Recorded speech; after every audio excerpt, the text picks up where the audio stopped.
também o Fábio Serravari, presidente do Sindicato dos Policiais Rodoviários Federais. E claro que existe também a preocupação dos funcionários federais com essa reforma da Previdência, né? O que é que pode abalar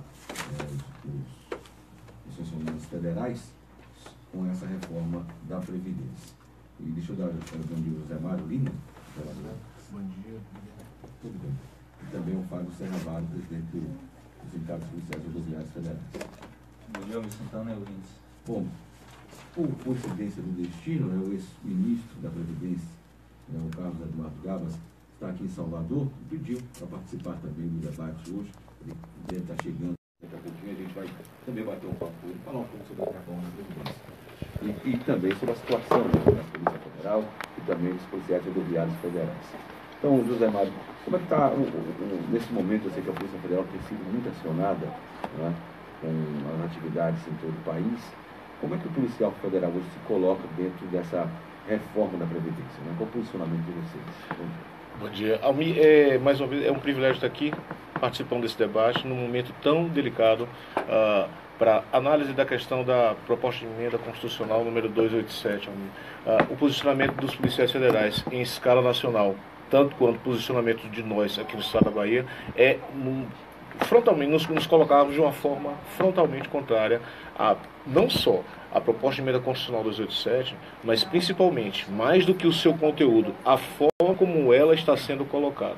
Qual o primeiro ponto que nos deixa extremamente antagonistas a ela?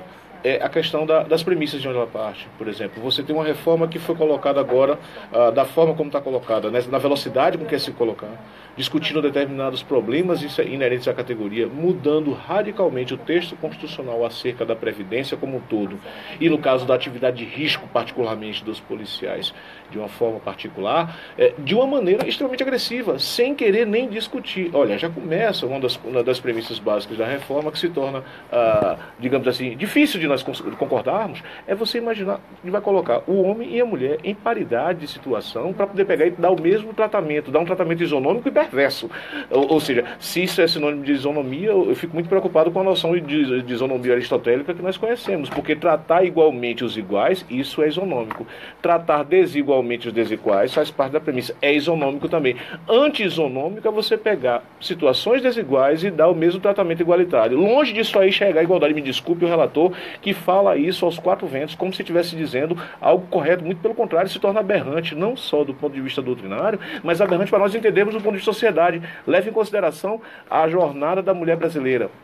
Só para levar em consideração, não quero nem entrar no mérito nesse primeiro momento da mulher policial, mas da mulher de maneira geral, a trabalhadora brasileira, que tem uma jornada dupla, muitas vezes uma jornada tripla. Sabemos que ela começa a vida laboral mais cedo e dessa forma, e você vai propor que essa mulher, ela vai ter que se aposentar com 65 anos igual ao homem.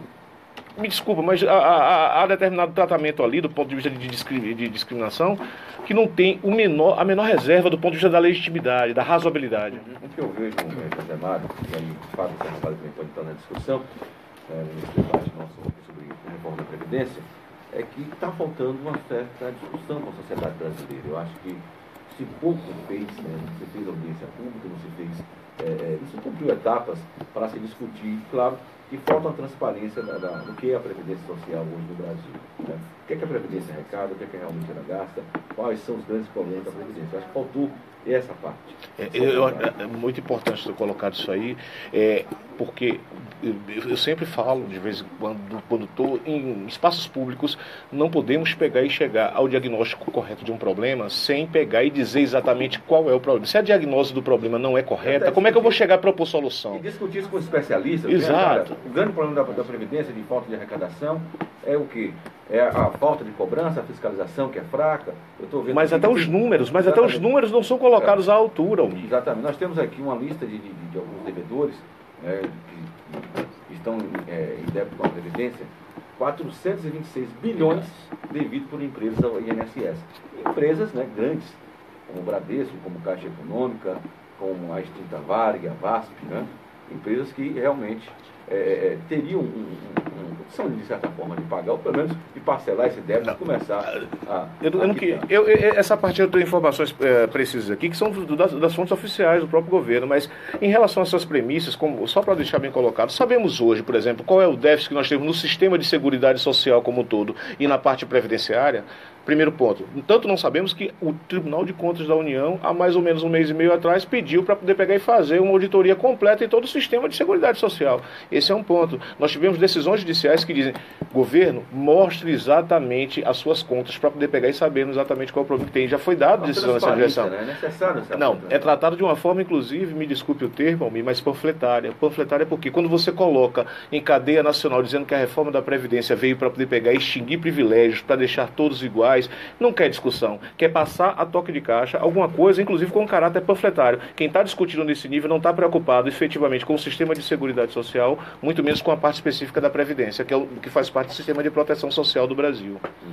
O Fábio Serravalho, vamos falar um pouquinho da situação dos policiais rodoviários federais. Eu acredito que vocês estão chegando no ponto crucial da questão, que é justamente a falta de transparência dos números oficiais da Previdência, mas também a penalidade que ela aplica aos policiais e àqueles que têm uma aposentadoria hoje em dia considerada especial, que na verdade, no caso dos policiais, a nossa expectativa de vida é de apenas 56 anos. Então, quando o governo tenta impor para a gente uma aposentadoria de 65 anos, isso significa que nossos policiais não vão se aposentar. E além disso, a gente tem uma preocupação muito grande dessa população policial idosa. Então, imagine você, os policiais idosos trabalhando, né? Como vai combater essa criminalidade que cada dia está mais especializada. Então, isso não é um ponto apenas de uma mera conjectura aqui que a gente está, abstração que a gente está colocando, é algo real. E a gente verifica isso em um curto prazo, que vai entrar em colapso nosso sistema de segurança pública, mais do que a gente já vem observando, que a gente vem alertando. Precisamos fazer a reforma de base na segurança pública, ninguém tem nos ouvido. Falamos agora que a Previdência vai gerar para a gente um colapso de segurança pública, ninguém está ouvindo. Então, quando a violência bate na porta do cidadão, bate na porta das grandes autoridades, eles depois vêm cobrar da polícia. E, na verdade, é culpa de não ouvir aqueles que estão ali no dia a dia e vendo o problema e tentando corrigir. Então, esse ponto da Previdência é mais um, que a gente alerta a sociedade que a população policial vai ser uma população idosa que não vai ter condições de combater o crime.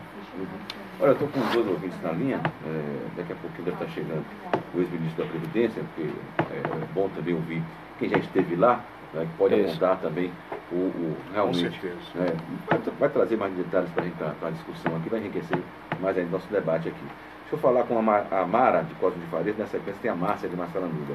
Mara, bom dia. Bom dia. Tudo bom, Mara? Sim. Sim. Eu gosto muito de ouvir seu programa. Sempre ouvi ele de Santa Catarina, que é até triste que ele saiu. Mas você chegou junto, e assim, porque o programa tá bom também. Mas eu queria fazer um alerta sobre os animais. Sim. Porque eu estou assim bestificada. Tanto cachorro na rua passando fome, necessidade, pedindo água, que quem gosta dos animais vê, que eles estão pedindo um pouco de água.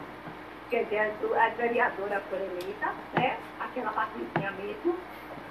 Gente maltratando, dá pena, não que ela roçando do abacaxi. Eu passei para trabalhar, eu vi 10 debaixo de azul. 10 cachorros. Agressão animal é um crime ambiental, né? 10 cachorros. 9.605. Aquela candidata novinha quer fazer acontecer.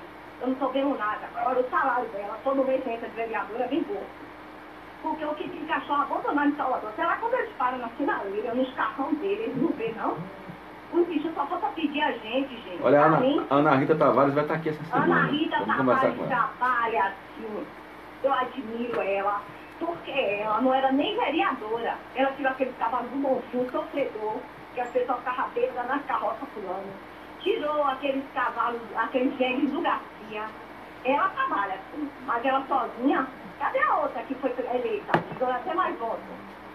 Olha, Almir, se você gostar de animais, os bichos só falta falar com a gente, sabia? Eu sei disso, o animal tem que ser bem tratado. Dá pena, rapaz, todo cachorro abandonado na rua, olha pessoas que estão abandonando porque não tem dinheiro para levar no médico. Com certeza, com certeza. Olha, Almir, eu fui ver um hemograma de cachorro, é R$49, enquanto de humano é 9.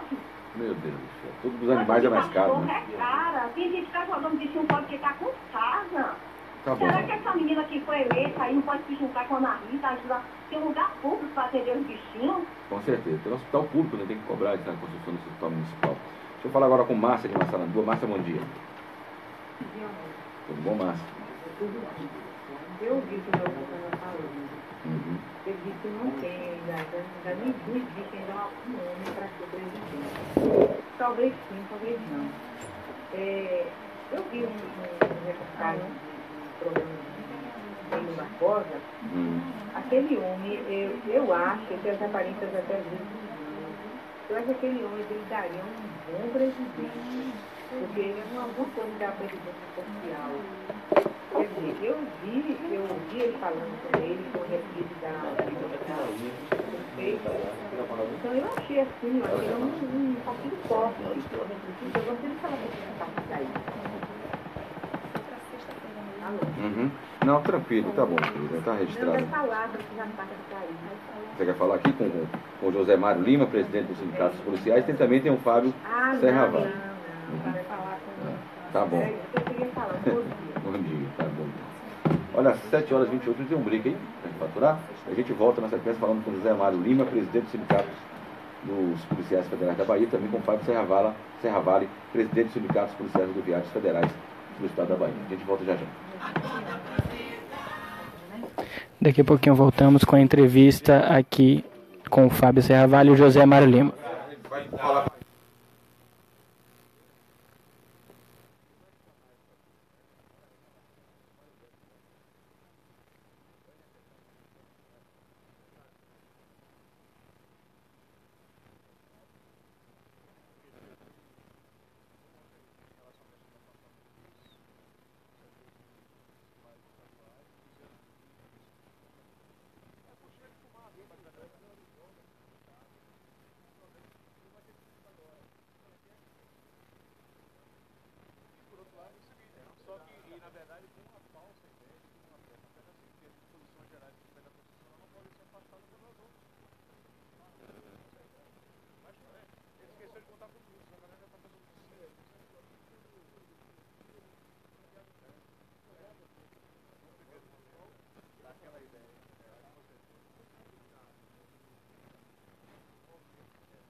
DRE positivo. Agora, sabe o que é que nós temos que fazer diferente? Toda a questão dos delegados, sair da faculdade e ninguém quer criar com isso, sem ter nenhuma experiência. E nós sempre fomos contra isso. Quer dizer, que imagina um dia que sai do poeiro da faculdade e dizer para o cara, tem que ser o que fazer, você não sabe. Não, é justamente, não tem que estar pelo meio, teria que estar da base. Como acontece nas todas as coisas do mundo, quem chega em Nova York, quando você vai para a faculdade, você tem o seu Rookie Blue. Rookie Blue é o pessoal que vai para a rua, depois vai ter processo de investigação. Pelo amor de Deus, se olhar para você aprender, cachorro era sorriso, que é isso, pelo amor de Deus. Loucura. E por conta disso, esse rapaz que tinha feito da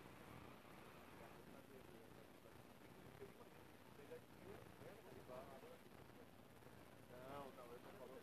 Não, vou falar sobre a questão da inexperiência que colocaram. Eu vou passar a parte, porque na verdade isso dá uma. Não, mas a minha preocupação não é essa, não. A preocupação já é o foco. Que o foco forte é o da não, se você colocar.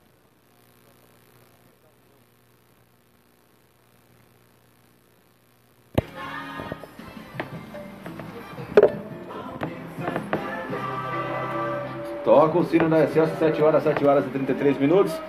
33287666. Você que participa, manda sua mensagem para o 981814037.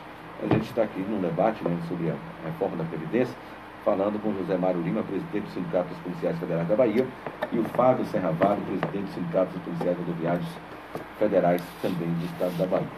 E daqui a pouquinho a gente aguarda, né, o ex-ministro, o Carlos Eduardo Gabas, ex-ministro da Previdência, que também vai falar com a gente aqui, trazer dados importantes. Né? Então daqui a pouquinho. E na sequência, às 8 da manhã, tem o Fernando Cabuz com o Manhã Excelsior. Né? Deixa eu trazer o Soares da Ribeira para a discussão também, o ouvinte que quer participar, sempre contribui. Soares, bom dia. Bom dia, bom dia, Serravalho. Eu quero chamar a atenção aí dos representantes do sindicato e dos outros sindicatos. Esse momento é o momento da união de todos os sindicatos que representam suas classes, né, em prol do trabalhador.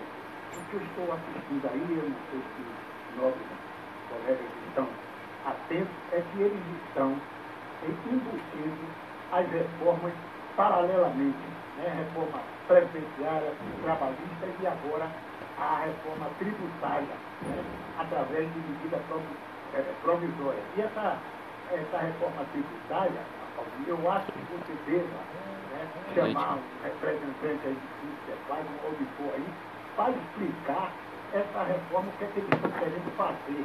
Né? Eles estão, através de medida provisória, estão chantageando já os estados e os comerciantes exportadores através da Lei Candim.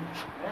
Não estão querendo penalizar os estados e, consequentemente, o comércio exportador. Porque quando ele não devolve, não faz o ressarcimento da parte que cabe ao Estado do imposto cobrado, ele também não vai devolver aos comerciantes exportadores. O Rodrigo Maia já está botando uma banca lá, botando os estados na parede para passar essas outras reformas. Então, tem que ter aí um auditor da Receita Federal, da Secretaria da Fazenda do Estado, para falar sobre o recebimento da Lei Candim, o que eles estão querendo fazer. E os sindicatos outros se unirem, porque eles estão querendo passar reformas paralelas para atrapalhar o esquema.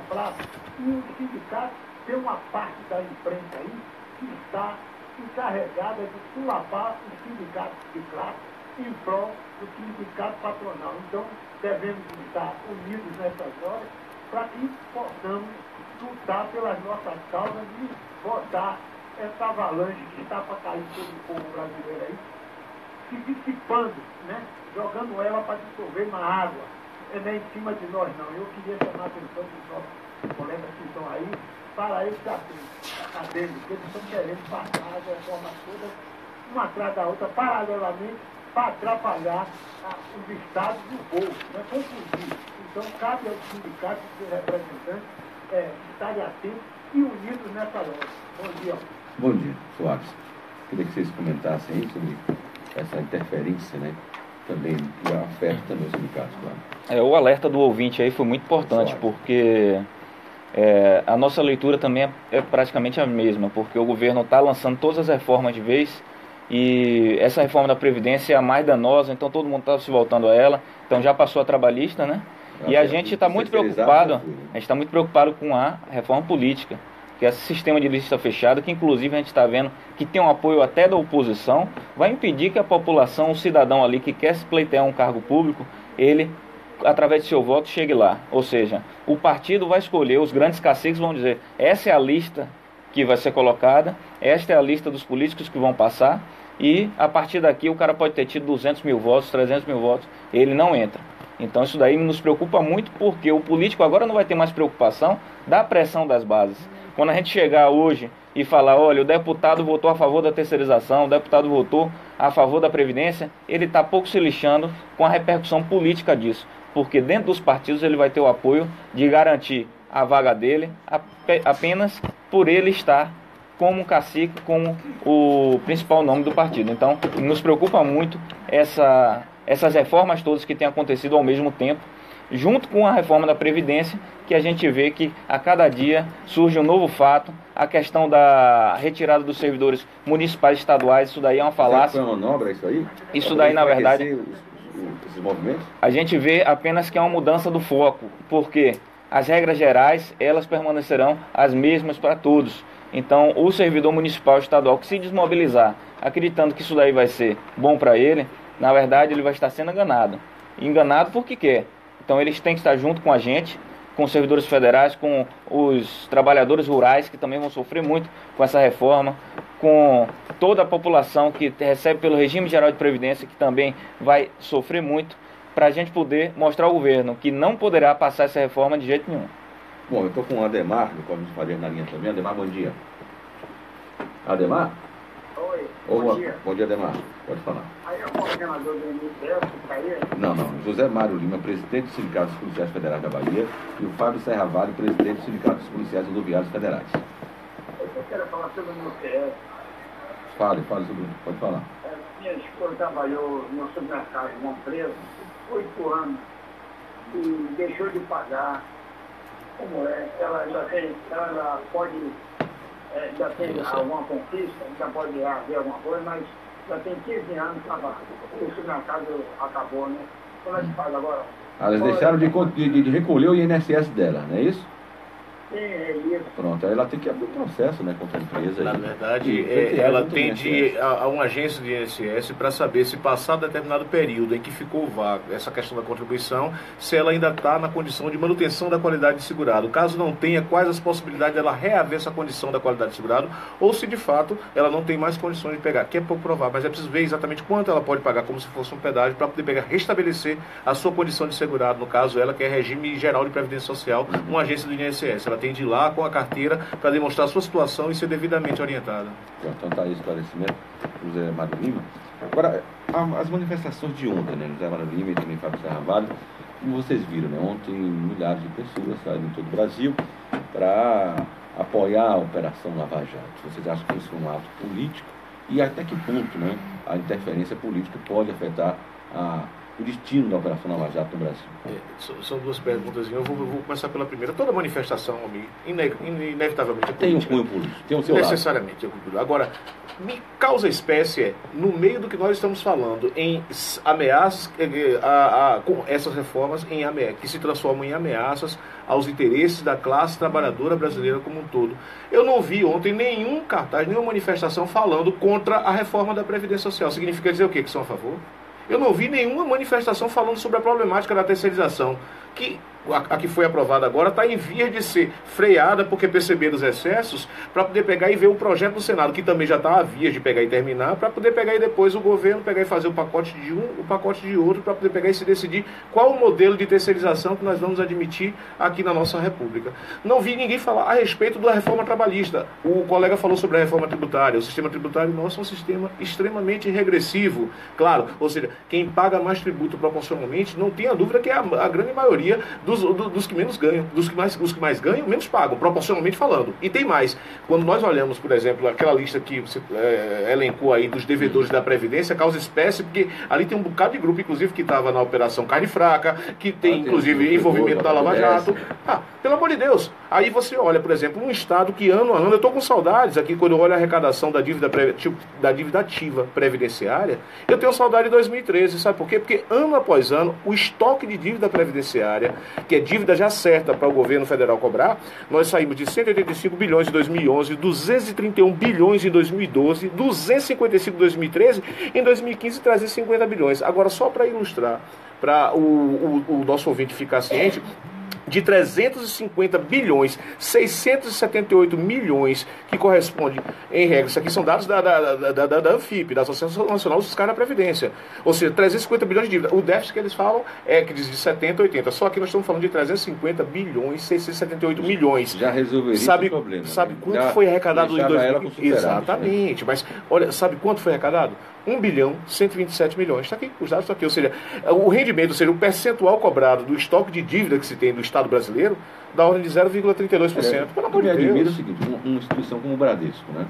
Que todo ano tem balanços aí, né?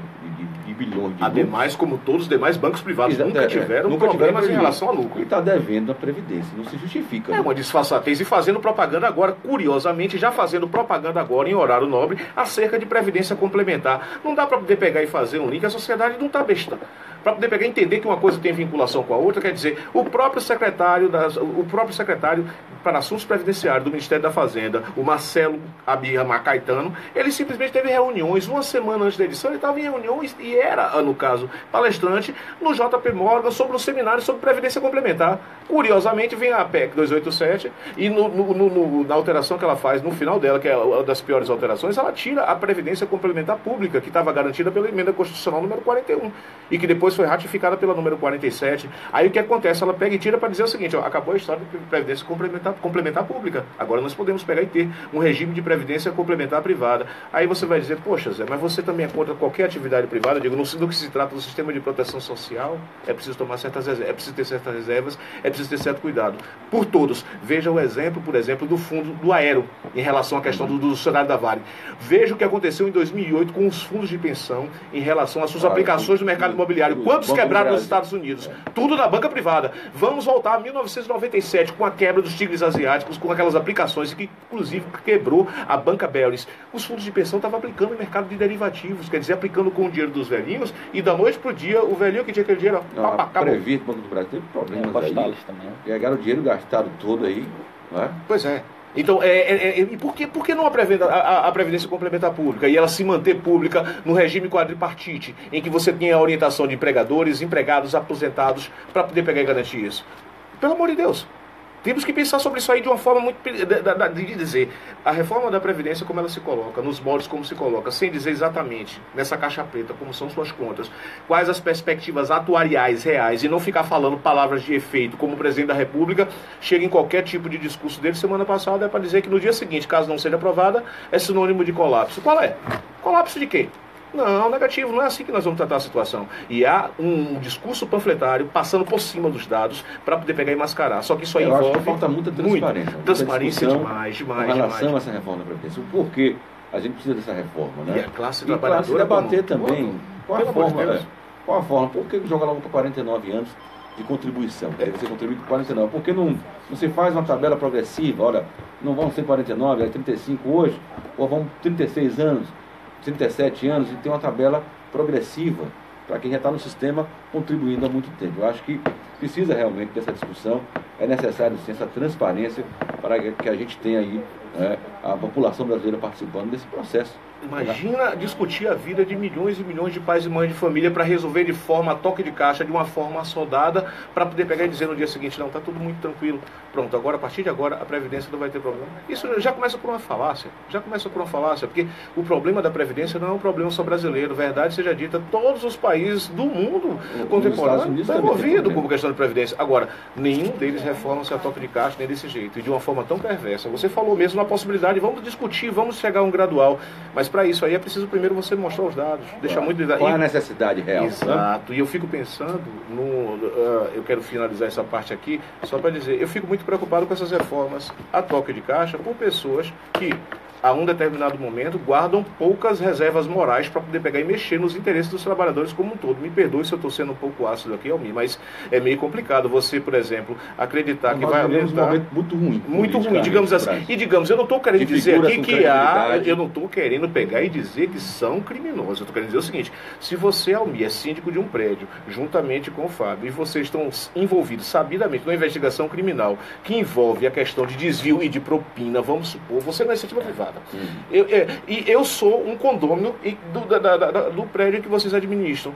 A pergunta, você acha que eu vou me sentir confortável para poder pegar e acreditar numa proposta sua de aumento de taxa extra, ou de aumento de taxa de condomínio, ou de taxa extra? Mas eu não estou dizendo que vocês são culpados, longe de mim, eu não sou juiz. Agora, eu posso me dar o direito de suspensão. E isso em direito administrativo nós chamamos, dentro do corolário da moralidade administrativa, é aquele brocado que nós falamos que a mulher de César, ela não só tem de ser honesta, mas ela tem de parecer honesta. Isso deixar bem claro que eu não estou chamando ninguém aqui de criminoso nem de delinquente, ainda, porque candidato a delinquente, quando você ganha uma ação penal, você agora, pode ficar. Aproveitando essa discussão, queria que você falasse, né, se existe alguma ameaça, né, a Operação Lava Jato. Você acha que a Operação Lava Jato vai seguir o curso até o final? E se tentaram politizar essa operação? Eu vou falar um pouco sobre essa parte aí, mas queria dar o exemplo, por exemplo, do que não acontece do ponto de vista da análise política, no caso da Polícia Rodoviária Federal. No nosso caso, nós temos alguns problemas que envolvem a questão de querer se divulgar as coisas, ou às vezes a forma de divulgar, com um determinado espetacularização a algo de midiático. E aconteceu recentemente, críticas foram feitas, inclusive a Federação Nacional dos Polícias Federais colocou veementes críticas nesse algo de se aparecer. Eu admiro muito dessa... Eu quero que você fale sobre a Operação Carne Prata. Eu falo depois. Mas eu admiro, eu gostaria muito, sabe, porque ele provocar isso aqui, que é melhor para poder pegar e esclarecer, como funciona um aparelho em que você não tem essas forças midiáticas para querer se aparecer, para poder se pessoalizar, para poder pegar e se colocar na mídia como se fosse o salvador da pátria, que veio agora, fez e aconteceu. Isso porque uma das coisas que mais acontece em relação à divulgação é a questão de, por exemplo, abortarem a figura do profissional de comunicação social em detrimento de deixar apenas uma pessoa falar como porta-voz daquela operação, daquela antigamente ação. tinha um porta-voz das instituições para se pronunciar em nome até para poder pegar e evitar determinados problemas. Aí a gente vê a necessidade e a importância da comunicação, mas por todos eu acredito que ele pode falar melhor sobre isso. Então você pode falar então. Mudando um pouquinho do assunto da reforma, né, e como bem colocou Zé Mário, nossa instituição ela tem um parâmetro que é carreira única, né? Então a gente ainda adota esse modelo de ter uma comunicação social específica, né, e um policial treinado específico para falar com a imprensa, né? Então a gente, diferente do que ele relata, né, ele relata que a cada operação quem está à frente da... quem se posiciona. Que é o delegado que está à frente, ele vai se posiciona, dá detalhe da operação, e que isso às vezes não tem a especificidade da comunicação social, que tem uma linguagem muito própria, né, para ser colocada, porque esses profissionais, no caso deles, é formado apenas em direito. Então, às vezes o direito você tem uma parte muito técnica, muito jurídica, e quando tem uma operação de grande vulto, como foi o caso da carne, assessoria de imprensa, né? Claro. A gente é orientado do que a gente tem que ser colocado aqui para não gerar também uma certa incerteza, uma insegurança na sociedade. Porque, por exemplo, é muito claro que qualquer sindicato se coloque aqui numa condição de falar em greve em um primeiro instante, né? Que a pessoa gosta muito, mas é porque o regime, beira um regime complicado, quase uma escravidão. Imagino que é você trabalhar, você quando se forma, por exemplo, o ingresso nas carreiras da Polícia Federal e da Polícia Rodoviária Federal, você vai ingressar depois de um curso superior, pelo menos. Então você vai ter 27, 28 anos de idade. Aí tem curso de formação, tem todo aquele tempo para depois você pegar e ser nomeado e entrar em exercício. Mais de 65 anos, não adianta se posicionar. Não, 68. O que acontece? Com 28 de idade, só para ficar, trabalhar com os moldes da 287, para dizer como isso vai ficar. Imagina que com 27, vamos ser tímidos, com 27 anos de idade você entrou em campo, você agora está registrado, está tudo bacana. 27, para você ter a aposentadoria integral, segundo os moldes da 287, 27, mais 49, aí você tem simplesmente 76 anos de idade, dentro da perspectiva mais tímida de nós termos um profissional. Acima de 70 anos, trabalhando na polícia. Revisitando que justamente o Serravalli falou há pouco aqui, como é que você vai ter numa polícia idosa a possibilidade de pegar e fazer um enfrentamento, o combate à criminalidade, essa cada vez, no caso, mais precoce. Um rapaz de 75 anos de idade, 76 anos de idade, correndo atrás de um de 22. Por favor. 18 anos, 19 anos, não tem condição nenhuma. Bom, eu estou com uma Lidiane, que ela quer falar com a gente. Lidiane, bom dia. Bom dia, esse programa é maravilhoso. Obrigado. Ainda bem que a gente não recebe, deixa eu voltar, já recursos no Merei. E a gente recebe prefeituras interessadas, né? E ver que loucura esse cara está fazendo. Porque se não houver pessoas com teor de intelectualidade e um conteúdo vasto, a gente está, o popular está errado. Porque o negócio está muito. Mas se o cara privatiza tudo e agora, a previdência social você paga como? Ele está pensando que as pessoas vão pegar, fazer um boletozinho lá e tananã, o banco pagar, para gerar emprego, para gerar mais usinas, para gerar mais estradas, para gerar mais... Vai gerar uma onda de sonegação grande. Não tem trabalhador, não vai querer mais pagar. Perfeito, o contrário do que a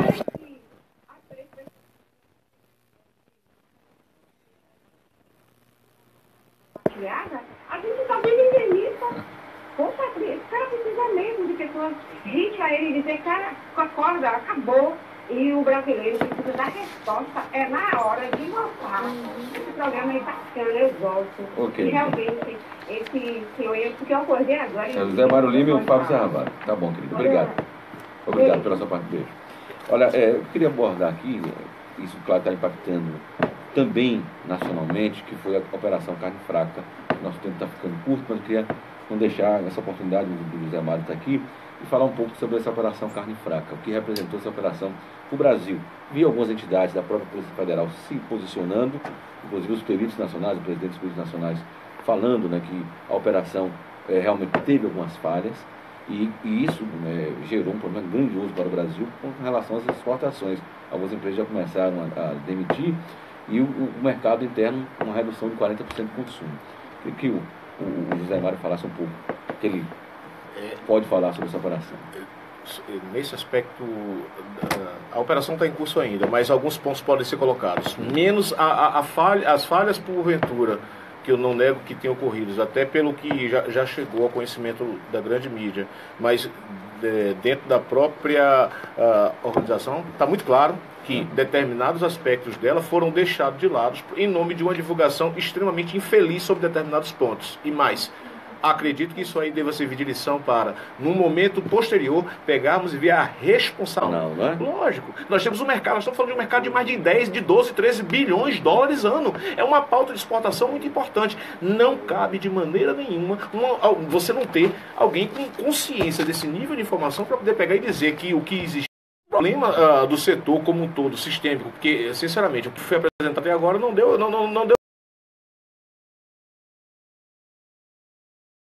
a esse tipo de conclusão. E é bom que paremos com a questão de circunstâncias de todo mundo achar que pode pegar e ser um titular para falar para a mídia como um todo, sem ter a orientação devida de um profissional, que é o responsável por isso, que é o profissional da área de comunicação social, Almir. Antes de tudo. Bom, está chegando aqui o ex-ministro, João Carlos Eduardo Gabas, ex-ministro da Previdência, né, do ex-governo Lula e Dilma. E a gente queria que ele chegasse mais cedo, infelizmente chegou no final do programa, mas eu vou pedir a Fernando Cabuz para que o ex-ministro participe, né, do próximo programa, que é a primeira edição do Manhã Excelso, para que ele fale, conte sua experiência, né, ex-ministro. Bom dia, Carlos Gabas. Bom dia a todos os ouvintes da Rádio Excelso. Nós agradecemos a oportunidade de falar aqui com os ouvintes e, na medida do possível, que o seu tempo permitir, nós podemos explicar um pouco a real situação da nossa Previdência. Nós vamos sim, agora nós vamos para o outro programa, na outra emissora nossa, né? E a gente vai abordar esse assunto mais com o ex-ministro. Se vocês também quiserem participar um pouco, seria interessante. A gente está aqui com o presidente dos Sindicatos Policiais Federais, que estão sendo atingidos também, e o presidente do Sindicatos Policiais Rodoviários Federais, né? Eu vou só encerrar aqui e a gente vai para o outro estúdio para fazer uma participação com o Fernando Cabuz. Bom, a Corda para a Vida vai ficando por aqui, volta amanhã, mas você fica na 106,1, na